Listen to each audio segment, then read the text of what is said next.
Welcome back to SM cable Barrackpore and Uluberia. তো আজকে আমাদের সঙ্গে রয়েছে তোমার নামটা? পার্থদীপ দাস। পার্থ, কোথা থেকে এসছো? শান্তিনগর পলতা। শান্তিনগর পলতা থেকে এসছে। তো আমাদের এই যে ডেস্কটপের মানে বাজেট কত ছিল? 50,000 টাকা। তো 50,000 বাজেট নিয়ে ও আসে, ও দাদা আসে অ্যাকচুয়ালি, ঠিক আছে?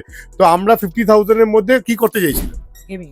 তো গেমিং করতে ছিল 50,000 টাকা, কিন্তু 50,000 টাকা আজকের দিনে কিন্তু সেরকম সিস্টেম রেডি করা যায় না। তো তাই জন্য আমরা কিভাবে রেডি করেছি একটু সিস্টেমটা বলে দিই। রাইজেন 5 এ 5500 গেছি, তার সঙ্গে আমরা 16 জিবি র্যাম গেছি, আর তার সঙ্গে আমরা 480 জিবির এনভিএমই এসএসডি গেছি। B550MK একটা 4টে র্যাম স্লটের মাদারবোর্ড দিয়েছি, যাতে র্যামগুলোকে আপগ্রেড করা যায়, যেহেতু 4টে র্যাম স্লট আছে। তার সঙ্গে আমরা গেছি 8 জিবির RX 580। हाँ, तुम लोग बोल सकते हो कि भैया 8 जीबी RX 580 क्यों गया, 3050 में क्यों नहीं कन्वर्ट किया? 3050 और 8 जीबी RX 580 में लगभग 6 to 7,000। तो सब कस्टमर का एक बजट होता है जो बकेट में नहीं तुम लोग कर सकते हो, तो वहां पे भी समझना पड़ेगा कि कस्टमर्स का क्या रिक्वायरमेंट होता है। तो coming down to the system, तो इसके साथ हम लोग एक कैबिनेट गए। कैबिनेटेর সঙ্গে আমরা একটা 550 ওয়াটের অলরেডি একটা গিগাবাইট এসএমপিএস গেছি। তো এই যে সিপিইউটা, শুধু সিপিইউটা আমাদের কত টাকা পড়েছে?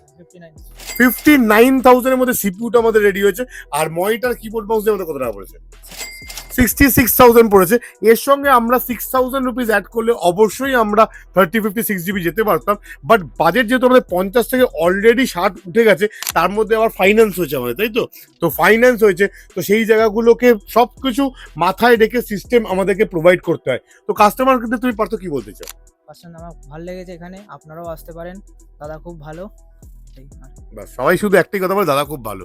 মেশিনের প্রাইজিং যে এত অসাধারণ পায়, কেউ সেটার কেউ এক্সপ্লেনেশন দেয় না। Anyways, keep watching, like share subscribe করতে কিন্তু ভুলবে না।